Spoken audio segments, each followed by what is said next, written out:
Flexion le Millénaire, élu d'opposition aussi à Châtillon. Que dire de ce déplacement du ministre de l'Intérieur cet après-midi dans le Gard et surtout de cette déclaration qu'il vient de faire? Il y a deux parties. La première, c'est le déplacement, comme vous l'évoquez, et il intervient après que des élus, notamment de la France Insoumise et de gauche et des présidents d'associations antiracistes, aient interpellé le ministre en disant pourquoi est-ce qu'il n'était pas présent dès hier en qualité de ministre de l'Intérieur. Donc Bruno Retailleau devait agir et de se déplacer rapidement pour éviter que la polémique enfle en disant, sous-entendant qu'il ne se préoccupait pas des compatriotes musulmans. Et en fait, après, on arrive au deuxième message, c'est-à-dire qu'en raison de cette attaque, il a dû montrer et manifester son soutien non seulement de la part du ministre de l'Intérieur, mais également de l'ensemble du gouvernement, du Premier ministre et du Président de la République. Donc il associe et il dit implicitement que c'est et le Président de la République et le Premier ministre qui lui ont demandé d'agir et lui ont demandé d'être présent pour montrer sa solidarité à l'égard des compatriotes musulmans qui ont été touchés, notamment à l'égard de la victime. Pourquoi ? Parce qu'en fait, lorsque vous arrivez sur ce type de situation, en fait, des élus de gauche et notamment des présidents d'associations se sont dit qu'en fait, lorsqu'il y a une victime qui est supposée chrétienne ou éventuellement de confession juive, Bruno Retailleau est très rapidement pour agir et il sous-entendait implicitement, notamment sur votre antenne ce matin, le président de SOS Racisme disait en fait implicitement que Bruno Retailleau n'était pas assez présent et aurait répondu beaucoup plus rapidement s'il était chrétien ou s'il était juif. C'était en tout cas le sous-entendu qui était arrivé. En vérité, en fait, il y a deux polémiques. C'est un qui est porté sur la différence de traitement entre différents Français, auquel il devait y répondre immédiatement parce qu'en tant que ministre de l'Intérieur, il doit défendre tous les Français sans distinction de confession. Et la deuxième, en fait, la vérité, c'est qu'en fait, il n'était pas présent parce qu'il était présent à un meeting LR où il doit faire face à leur invoqué. On va revenir effectivement.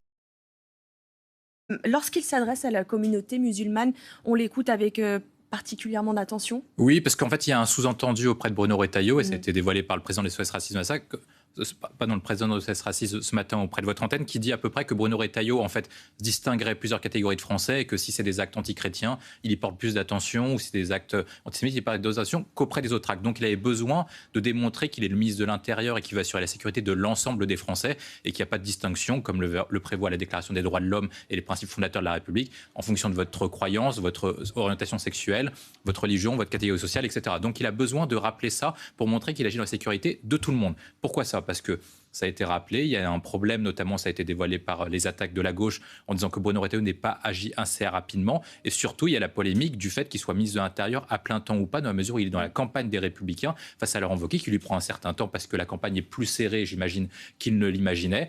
Et donc, il doit y consacrer beaucoup plus de temps dessus. Et donc, il doit faire des arbitrages entre ses fonctions de ministre de l'Intérieur et ses fonctions de candidat à la présidence des Républicains. Donc, il doit écarter ces deux polémiques.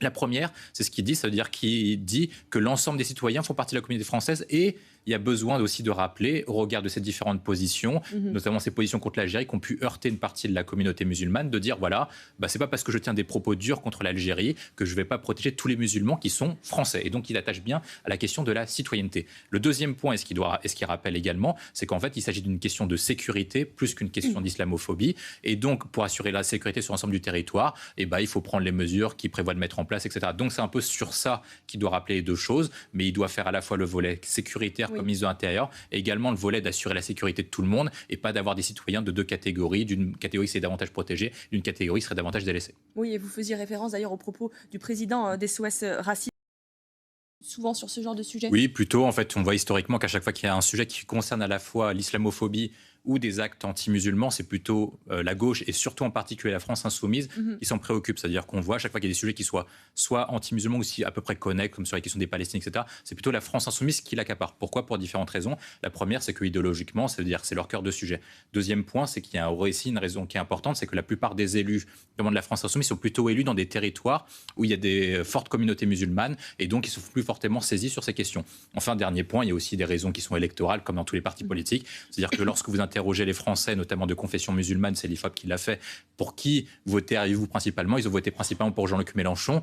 Donc c'est une des raisons pour lesquelles la France insoumise s'en préoccupe largement. Un peu moins le reste de la gauche, mais en tout cas la France insoumise et en partie les écologistes, donc les Verts. Et après, vous avez les associations qui s'y viennent globalement, les SOS Racisme, etc., qui y vont. Le sujet qui est porté pour eux, notamment, à chaque fois qu'il y a un sujet à peu près comme ça va être de globaliser le sujet en disant, en fait, c'est pas uniquement des actes isolés, mais qu'il y a un climat d'islamophobie qui est autour de cette question, notamment en raison de la montée de l'extrême droite, en montée des discours portant sur l'immigration, etc. Après, quand on regarde concrètement, en fait, il faut distinguer deux choses. Est-ce qu'il y a des actes anti-musulmans de manière importante? Oui, mais beaucoup moins important que le reste. Et notamment, ça s'inscrit dans un cadre général avec une montée de l'insécurité et surtout une montée des actes de plus en plus barbares. L'autre point, par contre, et qui est vrai, c'est que lorsque vous interrogez la plupart des personnes, notamment le personnel religieux, eh ben, vous sentez qu'à la fois auprès des communautés juives, des communautés chrétiennes et des communautés musulmanes, toutes les personnes disent que c'est de plus en plus difficile d'exercer leur culte et qu'ils se sentent victimes, persécutées en raison de leur culte et en raison de leur appartenance et de leur foi religieuse. Si il vient de faire. Il y a deux parties. La première, c'est le déplacement, comme vous l'évoquez, et il intervient après que des élus, notamment de la France insoumise et de gauche et des présidents d'associations antiracistes, aient interpellé le ministre en disant pourquoi est-ce qu'il n'était pas présent dès hier en qualité de ministre de l'Intérieur. Donc Bruno Retailleau devait agir et de se déplacer rapidement pour éviter que la polémique enfle en disant, sous-entendant qu'il ne se préoccupait pas des compatriotes musulmans. Et en fait, après, on arrive au deuxième message, c'est-à-dire qu'en raison de cette attaque, il a dû montrer et manifester son soutien non seulement de la part du ministre de l'Intérieur, mais également de l'ensemble du gouvernement, du Premier ministre et du Président de la République. Donc il associe et il dit implicitement que c'est et le Président de la République et le Premier ministre qui lui ont demandé d'agir et lui ont demandé d'être présent pour montrer sa solidarité à l'égard des compatriotes musulmans qui ont été touchés, notamment à l'égard de la victime. Pourquoi ? Parce qu'en fait, lorsque vous arrivez sur ce type de situation, en fait, des élus de gauche et notamment des présidents d'associations se sont dit qu'en fait, lorsqu'il y a une victime qui est supposée chrétienne ou éventuellement de confession juive, Bruno Retailleau est très rapidement pour agir et il sous-entendait implicitement, notamment sur votre antenne ce matin, le président de SOS Racisme disait en fait implicitement que Bruno Retailleau n'était pas assez présent et aurait répondu beaucoup plus rapidement s'il était chrétien ou s'il était juif. C'était en tout cas le sous-entendu qui était arrivé. En vérité, en fait, il y a deux polémiques. C'est un qui est porté sur la différence de traitement entre différents Français, auquel il devait y répondre immédiatement parce qu'en tant que ministre de l'Intérieur, il doit défendre tous les Français sans distinction de confession. Et la deuxième, en fait, la vérité, c'est qu'en fait, il n'était pas présent parce qu'il était présent à un meeting LR où il doit faire face à Laurent Wauquiez. On va revenir effectivement sur ce déplacement. On va continuer à le décrypter sur. Oui, tout à fait. Vous avez toute la classe politique qui a réagi parce que de toute façon, vous avez un véritable problème. Vous avez une explosion des actes anti-religieux depuis quelques années. Ça veut dire que vous voyez une explosion d'actes anti-chrétiens. On a à peu près 1000 actes anti-chrétiens par an, à peu près 1500 actes antisémites, notamment une explosion depuis le 7 octobre 2023. Et maintenant, vous avez également une explosion des actes anti-musulmans. Et vous avez un véritable problème, c'est-à-dire comment vous faites aujourd'hui pour assurer à la fois le principe de laïcité, mais également, et c'est surtout un principe important, la liberté de culte avec de plus en plus de personnes, je le rappelais tout à l'heure, qui se sentent visées, persécutées en raison de leur foi ou leur appartenance religieuse. Ça veut dire qu'une personne ne s'est pas fait persécuter, s'est pas fait assassiner brutalement, non pas parce qu'elle a dit quelque chose de mal, non pas parce qu'elle a fait quelque chose de mal, mais uniquement parce qu'elle croyait en quelque chose. Et beaucoup de personnes, qu'ils soient musulmans ou pas, se sentent concernées par cette explosion de violence et surtout un acte aussi barbare, parce qu'on ne parle pas d'un petit acte, on parle de quelqu'un qui s'est fait poignarder par une quarantaine de coups de couteau. Donc ça interpelle toute la classe politique. Mais par contre, vous avez quand même une difficulté. Ça veut dire qu'en fait, vous avez les personnalités de gauche qui vont dire qu'il y a une montée, il y a un climat anti-islamophobe. Vous avez par contre le bloc central, en gros Renaissance, et les Républicains qui vont dire par contre un autre thème, c'est-à-dire qu'en fait il faut éviter que la haine se propage à tout le monde en incluant et les actes anti-chrétiens et les actes antisémites. Et là vous avez un parti qui est beaucoup plus en difficulté, c'est plutôt les partis comme le Rassemblement national et les Reconquêtes qui en fait doivent dire que en fait la France insoumise et les partis de gauche en fait en profitent pour faire de la récupération politique. Ils doivent évidemment condamner pour suivre la tactique de dédiabolisation, mais en même temps ils doivent suivre un certain électorat. Et on va continuer d'en parler dans nos prochaines éditions.